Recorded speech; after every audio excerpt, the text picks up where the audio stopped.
कानपुर में दवा व्यापारी अमोलदीप और भाजपा पार्षद सौम्या शुक्ला के पति अंकित शुक्ला के बीच मारपीट का मामला दिनों दिन तूल पकड़ रहा है। दवा व्यापारी के पक्ष में व्यापारी संगठन है तो अंकित की तरफ से भाजपाइयों के एक गुट ने मोर्चा खोल रखा है। यह गुट विधानसभा अध्यक्ष सतीश महाना का है। आज मामले में उस समय नया मोड़ आ गया जब भाजपा सांसद सत्यदेव पचौरी भी खुलकर दवा व्यापारी अमोलदीप के पक्ष में आ गए। इससे जाहिर है कि महाना और पचौरी आमने सामने आ चुके हैं। अब बीजेपी में भी गुटबाजी तेज होने के आसार बन गए हैं। सतीश महाना गुट के लोग आरोपी भाजपा नेता का बचाव कर रहे हैं।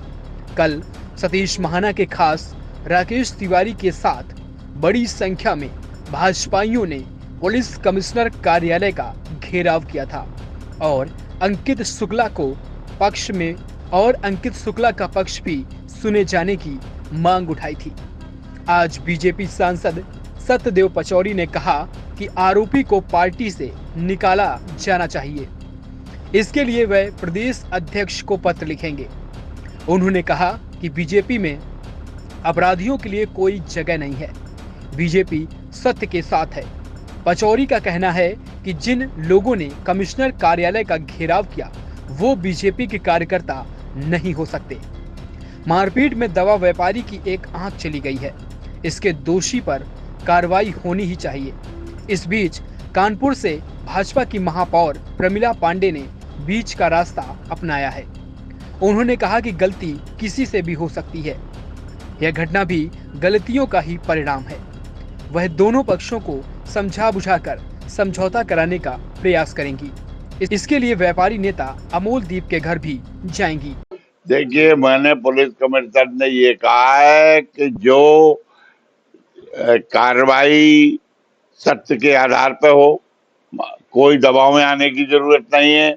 अगर अपराधी है तो अपराधी है, उसने गलत किया है तो उसकी सजा हो। और इसलिए मैंने उनके बधाई भी दी है क्योंकि उन्होंने 25-25 हजार का इनाम घोषित किया। बीजेपी के कल 500 कार्यकर्ताओं ने घेराव किया और आरोपी के पक्ष में दबाव बनाने का काम किया। ऐसे में क्या करेंगे? मैं समझता हूं कि वो भारतीय जनता पार्टी के कार्यकर्ता नहीं रहे होंगे क्योंकि भारतीय जनता पार्टी का कार्यकर्ता कोई अन्याय का साथ नहीं देता। अच्छा, ये बताइए कि पार्टी से निष्कासन के लिए जो आरोपी है उसके लिए आप कोई पत्र लिख रहे हैं क्या? बिल्कुल लिख रहा हूँ। क्या इसको पत्र क्या लिखा?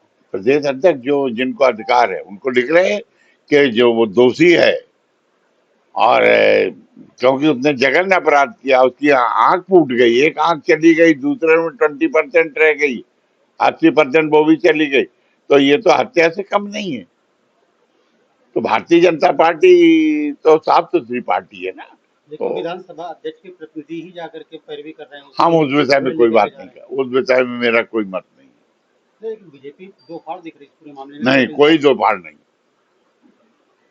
कोई दो फाड़ नहीं है। कोई गलत आरोप मत लगाइए। आज अभी बैठक चल रही है पार्षदों की वहां नगर निगम में, वो आरोपी के पक्ष में जाकर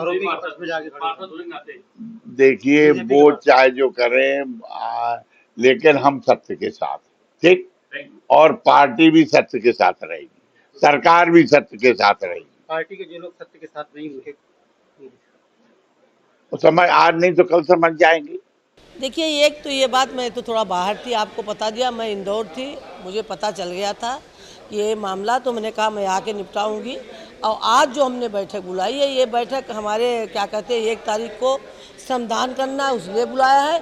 और इस वाले मैटर में कभी कभी जाने अनजाने गलती हो जाती है और कोई उद्देश्य हमारे पार्षद का भी नहीं था कि हम उससे दवा व्यापारी से सरदार जी से लड़े, क्योंकि हमारा जो पार्षद है वो पार्षद की पत्नी, हमारी पार्षद है उसके पति है। आज तक उसका कोई भी आपराधिक चरित्र नहीं है, वो बहुत सीधा साधा लड़का था। अब वहाँ कैसे हो गया, कभी कभी अनजाने में भी गलती हो जाती है। मैं चूँकि मुझे सर माँ कहता है, इसलिए माँ होने के नाते हम दोनों पक्ष से बात करके और दोनों पक्ष से, दोनों तरफ से मैं प्रार्थना करूँगी कि भाई जो गलती हो गई अब वो तो वापस नहीं आएगा भैया, जो भी हुआ आपस में आए और फिर इसकी कभी पुनरावृत्ति न हो, इसके लिए मैं काम करूँगी। धन्यवाद।